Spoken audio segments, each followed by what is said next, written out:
you, Jesus. Foreign branches अपने हाथों को ऊंचा उठाते हुए आत्मा में प्रभु यीशु मसीह के सामर्थ्य नाम में आमीन, हालेलुया। फॉरेन ब्रांचेस, अब समय है वीडियो टेस्टिमनीज को सुनने का। आप जानते हैं वीडियो टेस्टिमनीज जब आप सुनते हैं तो आपको पता चलता है कि वो परमेश्वर जो अजीब अचंभे और बड़े बड़े काम चर्च में करता है। लोग इंस्टेंट टेस्टिमनी जो अपनी देते हैं उसके बाद आप उनकी पूरी गवाहियों को आप सुन नहीं पाते, लेकिन जब आप वीडियो टेस्टिमनी के जरिए आप उनकी पूरी गवाही को सुनते हो, आपका फेथ बढ़ता है। आपको पता चलता है कि परमेश्वर कैसे बड़े बड़े और अचंभे काम कर रहा है। तो आत्मा में रहते हुए सब जन आइए हम वीडियो टेस्टिमनी को सुनते हैं।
हालेलुया। परमेश्वर ने इस बहन की जिंदगी में बहुत ही बड़ा और अद्भुत काम किया और हमारा विश्वास है जब आप इस बहन की इस गवाही को सुनेंगे तो आप विश्वास करेंगे कि प्रभु यीशु मसीह आज भी जीवित परमेश्वर है और बड़े वो अद्भुत काम करते हैं। तो आइए इस बहन की इस मार्वलस टेस्टिमनी को हम देखते हैं। सभी को जय मसीह की। मेरा नाम श्वेता है। आज टोरंटो एनएम ब्रांच से मैं अपनी अमेजिंग टेस्टिमनी को शेयर करने जा रही हूँ। मैं कनाडा में 2022 में आई, एज अ स्टूडेंट आई थी मैं, और यहाँ पर आकर मेरे लिए बहुत मुश्किल हो गया था वर्क लाइफ और स्टूडेंट लाइफ को मैनेज करना। सो इसी दौरान मैंने बाहर का खाना शुरू कर दिया और बिल्कुल भी अपनी डाइट का ध्यान नहीं दिया। जो भी समझ आता था वही खा लेती थी, कुकिंग नहीं कर पाती थी, और यही करते करते मुझे एक दिन बहुत ज़ोर से पेट में दर्द होता है, और दर्द होने के बाद मुझे लगता है कि नॉर्मल सी प्रॉब्लम है। तो मैं बिल्कुल भी चेकअप बिल्कुल ध्यान नहीं देती, लेकिन बिल्कुल भी खाना डाइजेस्ट होना बिल्कुल बंद हो जाता है। मैं जैसे खाना खा रही हूँ मुझे वॉमिटिंग हो रही है, पेट में दर्द हो रहा है, ग्रॉलिंग हो रही है। तो फिर मुझे लगता है कि नहीं, मुझे अब इसके लिए चेकअप पे जाना चाहिए, मुझे डॉक्टर से एक बार कंसल्ट करना चाहिए। मैं जाती हूँ डॉक्टर के पास, तो डॉक्टर मुझे कहते हैं आपको स्टमक इन्फेक्शन हो गया। वो मुझे मेडिसिन देते हैं। मैं घर आके वो मेडिसिन को खाना शुरू करती हूँ। उन मेडिसिन के खाने के बाद मुझे उसके नेगेटिव कॉन्सिक्वेंसेस होते हैं। मतलब जो मैं डाइजेस्ट, नॉर्मल फूड भी जो मैं डाइजेस्ट कर पा रही थी वो भी डाइजेस्ट होना बंद हो जाता है। तो फिर मैं मेडिसिन छोड़ देती हूँ। फिर मैं अपने घर वालों से बात करती हूँ कि मुझे ऐसी ऐसी प्रॉब्लम हो रही है। वो इंडिया से डॉक्टर को कंसल्ट करते हैं और वहाँ से फिर मुझे मेडिसिन भेजते हैं। फिर मैं वो भी मेडिसिन खाकर देखती हूँ। फिर उस मेडिसिन को खाने के बाद मेरे बहुत ज़्यादा फूड पाइप में जलन होने लग गई, मेरे स्टमक में और जलन होने लग गई। फिर मैंने वो मेडिसिन वो भी छोड़ दी। मेडिसिन से मेरा कोई इलाज नहीं हो रहा था। मैंने खाकर देखा, मुझे कोई भी आराम मेरे पेट पर आ नहीं रहा था। और इस दौरान मुझे इस समय प्रॉब्लम्स ऐसी थी कि जब भी मैं खाना खाना मुझे नौशिया फील होना, मुझे जैसे ही मैंने खाना खाना मुझे डकार आने लग जाने। मैं बाहर बैठकर लोगों के साथ सभा में बैठकर खाना नहीं खा सकती थी। मैं कहीं भी अपने ऑफिस में कोई मीटिंग होती मैं वहाँ खाना नहीं खा पाती थी, क्योंकि मुझे बर्पिंग होना शुरू हो जाती थी। और वो ऐसी बर्पिंग होती थी नॉन स्टॉप, और मुझे इतनी शर्मिंदगी महसूस होती थी कि मैं आपको बता नहीं सकती। मतलब कि मुझे बहुत शर्मिंदगी में मैं कितना रोती थी घर जाकर। मेरा दर्द बहुत ज़्यादा बढ़ गया था और इसकी वजह से मुझे मेंटल प्रेशर भी होने लग गया। और इसके साथ साथ 3 दिन तक मैं खाना नहीं खा पाती थी, क्योंकि अगर मैं कुछ भी खा लूँ मुझे वो इतना नेगेटिवली रिजल्ट करता था कि मैं 3 दिन तक फिर कोई खाना डाइजेस्ट कर अंदर ले ही नहीं पाती थी। मेरा स्टमक उसको कंज्यूम ही नहीं कर पाता था। तो 3 दिन तक बिना खाना खाए रहना। इस दौरान मुझे इतनी डेफिशिएंसीज हो गई। मैं पीरियड्स के दौरान मैं बहुत वीक महसूस करना, मुझसे चला ना जाना, मुझे मेरी बॉडी को उठाना एक टास्क लगता था। मैं पानी पीना भी एक समय ऐसा आया कि पानी पीने में भी मुझे इतनी दिक्कत होने लग गई कि पानी पीना भी मेरे लिए एक बहुत बड़ा चैलेंज बन गया मेरी बॉडी के लिए। मेरा बॉडी पानी तक भी डाइजेस्ट नहीं कर पा रहा था और मैं बहुत ज़्यादा दुख में थी। आप इमेजिन करिए कि मैं एक समय का खाना नहीं खाते तो हमें कितनी वीकनेस हो जाती है, और मैं बिल्कुल भी खाना नहीं खा पाती थी। बहुत फ्रीक्वेंट हो गया था, बहुत कम खाना खाना, कोई बॉइल्ड सब्जी खानी, कोई प्रोटीन अंदर नहीं जाना, कोई कैल्शियम डाइजेस्ट नहीं होना, किसी भी तरह का फूड मुझे डाइजेस्ट नहीं होता था। मुझे लैक्टोस इंटॉलरेंट हो गया, मैं दूध नहीं पचा सकती, मैं दही नहीं पचा सकती। उसके बाद मुझे ग्लूटेन की इंटॉलरेंस भी हो गई। मैं जो व्हीट फ्लावर है मैं वो नहीं कंज्यूम कर पा रही थी, उसको कंज्यूम करते ही मुझे उल्टी आ रही थी। और राइट वे उल्टी के साथ साथ मुझे एक प्रॉब्लम होती थी कि पेट में बहुत जलन होती थी। ऐसी जलन कि मुझे लगता था कि किसी ने जैसे मेरे पेट में आग लगा दी है, मुझे ऐसा फील होता था। उसके बाद मुझे सिट्रिक फूड डाइजेस्ट होना बंद हो गए। मेरे पास कोई ऑप्शन नहीं था। नॉर्मल दाल खानी, नॉर्मल चावल खाने, वो भी पचाना मेरे लिए एक टास्क था। मेरे राइट वे मेरे इतना डिस्कम्फर्ट होता था। मेरे आसपास के लोग मुझे देखते थे, जब मैं उनके साथ बैठती थी तो मैं हमेशा एक प्रॉब्लम की तरह मेरे फेस पर एक प्रॉब्लम सी रिफ्लेक्ट होती थी। मैं डिस्कम्फर्ट में रहती थी क्योंकि मेरे स्टमक में डिस्कम्फर्ट होता था, तो मैं एक अनकंफर्टेबल तरीके से उनको नजर आती थी। तो वो मुझसे पूछते थे तुझे क्या है, पर मैं इतनी शर्मिंदगी में थी, मैं उनको एक्सप्लेन नहीं कर पाती थी अपनी प्रॉब्लम, और मैं करना नहीं चाहती थी। और इस दौरान जब मैं खाना नहीं खा पाती थी मुझे बहुत बीमारियां बड़ी जल्दी लग जाती थी, क्योंकि मेरे बॉडी में कोई न्यूट्रिएंट नहीं है, कोई भी ऐसी मतलब मेरे बॉडी में इतनी पावर नहीं है कि कोई बीमारी से फाइट कर सके। मुझे फ्लू हो जाना, ऐसा बुखार हो जाना कि वो उतरना ही नहीं। मैं इतनी बीमारियों में और बीमारियां मेरे को और बीमारियों से मुझे मैं ग्रसित होने लग गई, और मेरा वेट भी लॉस होने लग गया। मैं 52 केजीज की थी, मैं नियर अबाउट 46 और 48 की हो गई थी, और मुझे बहुत वीकनेस मेरा बहुत एक बड़ा प्रॉब्लम बन गया था। चलते समय चक्कर आने, गिर जाना, ड्राइनेस हो जानी, मतलब मुझे अजीब सा लगना, एक अनकंफर्टेबल, हमेशा मैंने अनकंफर्टेबल रहना। और मैं काम पर जाती थी, मुझसे काम पर भी काम नहीं हो पाता था, मेरी प्रोडक्टिविटी इफेक्ट होती थी, मैं बहुत ही दर्द में थी। लेकिन इस दौरान भी मेरा भरोसा परमेश्वर यीशु मसीह पे था। मैं गवाहियों को बड़े ही फेथ के साथ रिसीव करती थी।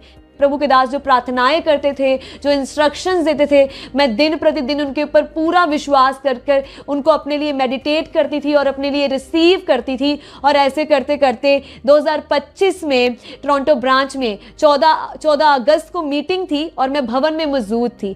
प्रभु के दास वो वर्ड्स को रिलीज करते हैं कि मैं कमांड करता हूं आपके अंदर से वो सारी बीमारियां, वो तकलीफें, वो डिस्कंफर्ट निकल के बाहर आ जाए अभी यीशु के नाम। मैं इन वर्ड्स को रिसीव करती हूँ और उसी दौरान प्रभु का इतना बड़ा हाथ मेरी चेस्ट पर आता है, और जैसे वो चेस्ट पर आता है मुझे पूरी स्वेटिंग पूरी स्वेट हो जाती है मेरी बॉडी, और मुझे विश्वास होता है मैं चंगी हो चुकी हूँ। मैं घर जाती हूँ, मैं टेस्ट करती हूँ, मैं खाना खा के देखती हूँ, मैं एक मील खाती हूँ वो मुझे डाइजेस्ट हो जाती है, मैं पानी पीती हूँ मुझे डाइजेस्ट होता है, वो बाहर नहीं आ रहा, कोई बर्निंग सेंसेशन नहीं हो रही, पेट में जलन नहीं हो रही, मैं पचा पा रही हूँ। मेरे लिए ये मिरेकल से कम नहीं था। मैं इस गवाही के लिए परमेश्वर का धन्यवाद देना चाहती हूँ। प्रभु के दास दासी का, अपोस्टल अंकुर यूसुफ नरूला जी का मैं धन्यवाद देना चाहती हूँ। और मैं आप सबको मैसेज देना चाहती हूँ कि चाहे जैसी भी सिचुएशन हो, आपको दर्द हो, मैं दर्द में चर्च आती थी, मुझे दर्द होता था, दर्द में, बीमारी में चर्च आना ना छोड़े, भवन के साथ जुड़े रहें और गवाहियों को बड़े ही फेथ के साथ रिसीव करें और जीवित चर्च के साथ जुड़ें और परमेश्वर की महिमा करें और आते रहें और विश्वास में बने रहें, क्योंकि जैसे आज मैं गवाही दे रही हूं, अगले आप होंगे इस गवाही के साथ। सभी को जय मसीह की।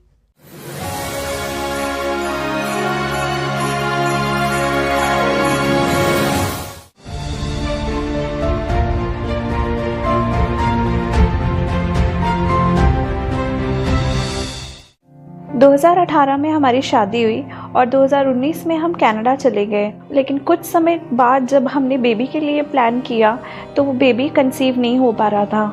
फिर मैं और मेरे हस्बैंड कनाडा के ब्रैम्पटन के आस्था फर्टिलिटी सेंटर में गए अपना चेकअप करवाने के लिए। हमने डॉक्टर से कंसल्ट किया और मुझे बताया कि मेरे एग्स प्रॉपर बन नहीं पा रहे हैं, हार्मोन इम्बैलेंस है और मेरे यूट्रस में भी स्वेलिंग थी। मैं लगातार वहाँ पे जाती रही, 2-3 मंथ्स मैंने चेकअप करवाया और फिर डॉक्टर ने मुझसे कहा कि आप नॉर्मली ट्राई करो, अगर नहीं हो पाएगा तो हम IVF करेंगे। लेकिन IVF की भी कोई गारंटी नहीं दे रहे थे। जब कनाडा में रेगुलर चेकअप कराने के बाद भी हमें कोई रिज़ल्ट नहीं मिल रहा था, फिर हमने प्लान किया कि हम इंडिया के अपना टेस्ट करवाते हैं। हमने वहाँ सुल्तानपुर के गायनिकोलॉजिस्ट से अपने टेस्ट करवाए। उन्होंने भी ये कहा कि आप ट्राई करो, अगर नहीं होगा तो हम IVF करेंगे। बट सेम चीज़ थी कि वो हमें गारंटी नहीं दे रहे थे कि बेबी कंसीव हो जाएगा IVF से। और हम बहुत परेशान रहने लगे थे। हमें ये वेट था कि कब हम भी माँ बाप बने और कब हमारा बेबी हो जो हमें मम्मी पापा कह के बुलाए। प्रेज़ द लॉर्ड, सबको जय मसीह की। मेरा नाम निकिता है और मेरे हस्बैंड का नाम शम्मी है। हम सुल्तानपुर लोधी के रहने वाले हैं। आज हम अपने जीवन की बहुत बड़ी गवाही को आपके साथ शेयर करने जा रहे हैं कि किस तरह परमेश्वर ने हमारे जीवन को छुआ और हमें ब्लेस किया। जैसे वचन में लिखा है कि गर्भ का फल यहोवा की ओर से प्रतिफल है। प्रभु ने किस तरह ये वचन हमारे जीवन में पूरा किया। 2018 में हमारी शादी हुई और 2019 में हम कनाडा चले गए। वहाँ हमारी लाइफ बहुत अच्छी चल रही थी, हम बहुत खुश थे अपनी लाइफ में। लेकिन कुछ समय बाद जब हमने बेबी के लिए प्लान किया तो वो बेबी कंसीव नहीं हो पा रहा था। इस दौरान मुझे बहुत दबाव पड़ते थे, सपने में बहुत डरावने सपने आते थे। ऐसा लगता था कि किसी ने मुझे जकड़ रखा है और मैं बहुत डर जाती थी। मुझे पीरियड्स रेगुलर थे बट एक्सेसिव ब्लीडिंग की प्रॉब्लम थी और जब भी हम ट्राई कर रहे थे कंसीव करने का तो कंसीव नहीं हो पा रहा था बेबी। फिर मैं और मेरे हस्बैंड कनाडा के ब्रैम्पटन के आस्था फर्टिलिटी सेंटर में गए अपना चेकअप करवाने के लिए। हमने डॉक्टर से कंसल्ट किया, उन्होंने हम दोनों के चेकअप किए। मेरे हस्बैंड के टेस्ट बिल्कुल नॉर्मल थे और मुझे बताया कि मेरे एग्स प्रॉपर बन नहीं पा रहे हैं, हार्मोन इम्बैलेंस है और मेरे यूट्रस में भी स्वेलिंग थी। हमने ट्राई किया बट बेबी नहीं कंसीव हो रहा था। उन्होंने हमें मेडिकेशन दी। मैं लगातार वहाँ पे जाती रही, 2-3 मंथ्स मैंने चेकअप करवाया और फिर डॉक्टर ने मुझसे कहा कि आप नॉर्मली ट्राई करो, अगर नहीं हो पाएगा तो हम IVF करेंगे। लेकिन IVF की भी कोई गारंटी नहीं दे रहे थे। जब कनाडा में रेगुलर चेकअप कराने के बाद भी हमें कोई रिज़ल्ट नहीं मिल रहा था, फिर हमने प्लान किया कि हम इंडिया के अपना टेस्ट करवाते हैं। हमने वहाँ सुल्तानपुर के गायनिकोलॉजिस्ट से अपने टेस्ट करवाए। उन्होंने भी सेम प्रॉब्लम बताई थी। उन्होंने भी ये कहा कि आप ट्राई करो, अगर नहीं होगा तो हम IVF करेंगे। बट सेम चीज़ थी कि वो हमें गारंटी नहीं दे रहे थे कि बेबी कंसीव हो जाएगा IVF से। इतना कुछ करवाने के बाद जब मुझे कोई रिज़ल्ट नहीं मिल रहा था तो मैं और मेरे हस्बैंड बहुत परेशान रहने लगे। हम बहुत स्ट्रेस में रहने लगे थे। दूसरों के बच्चों को देख के हमें बहुत अच्छा लगता था, मन करता था कि उनके साथ हम खेलें और उनके साथ टाइम स्पेंड करें। उनके साथ हम खेलते थे, टॉयज़ के साथ खेलते थे।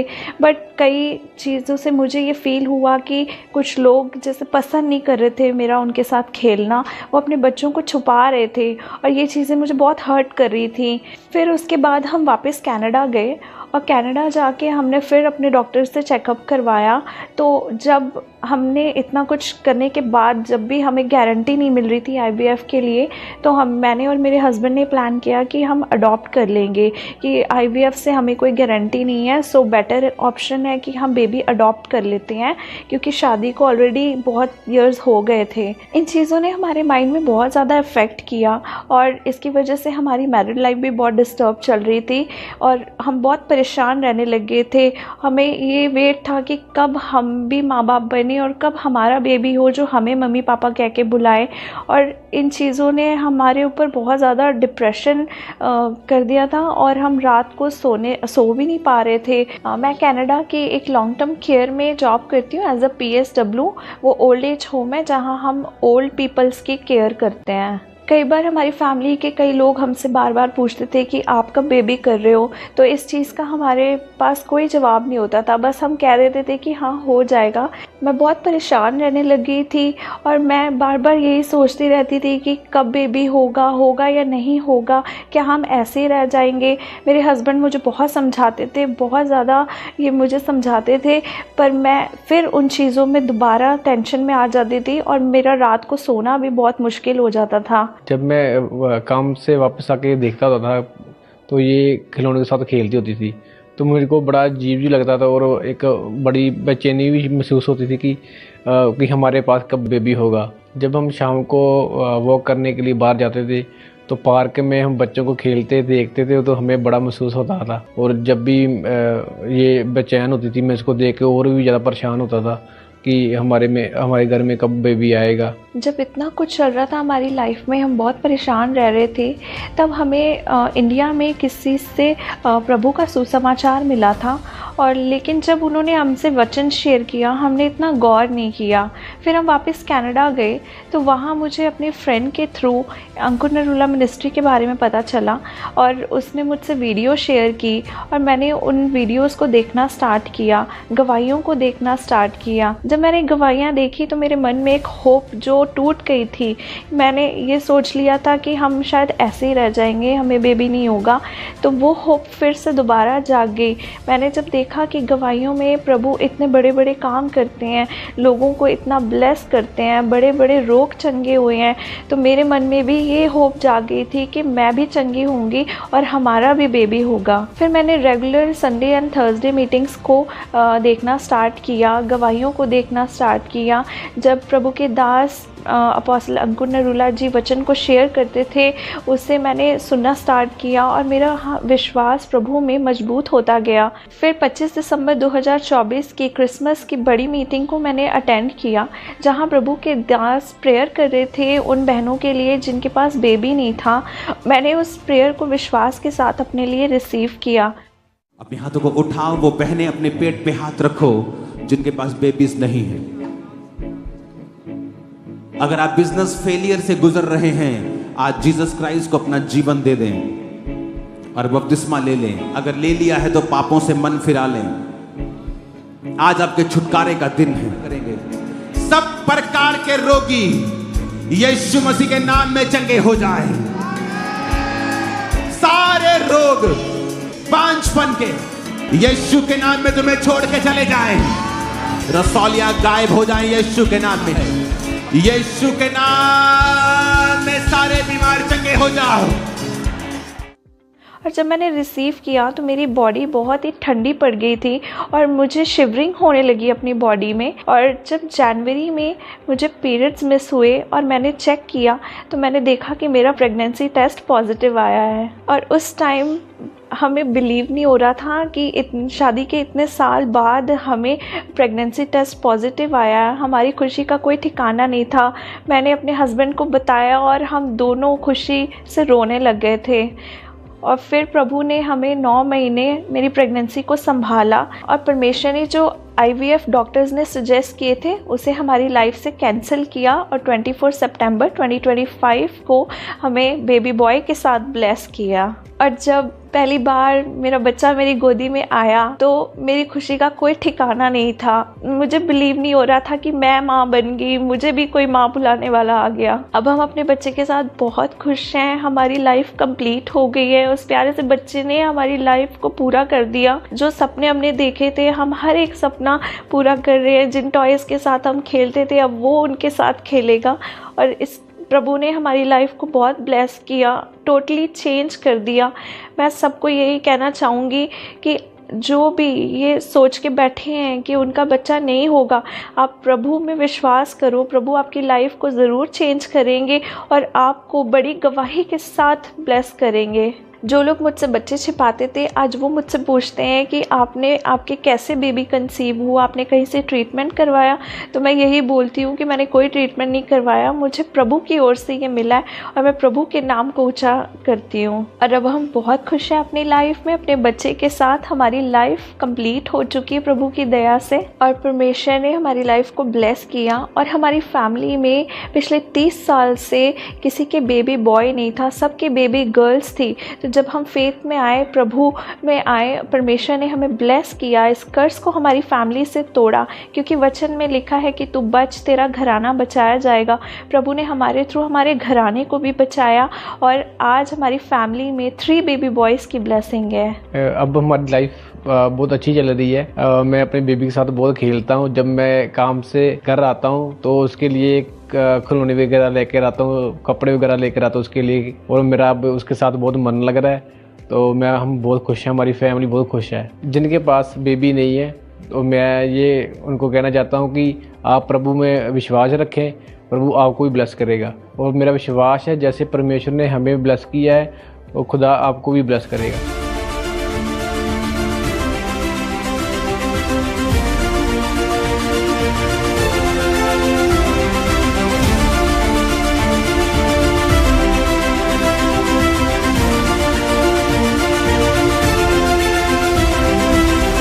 और प्रभु की इस बड़ी आशीष के लिए मैं उनका बहुत धन्यवाद करती हूँ। प्रभु के दास दासी का बहुत धन्यवाद करती हूँ। सबको जय मसीह की।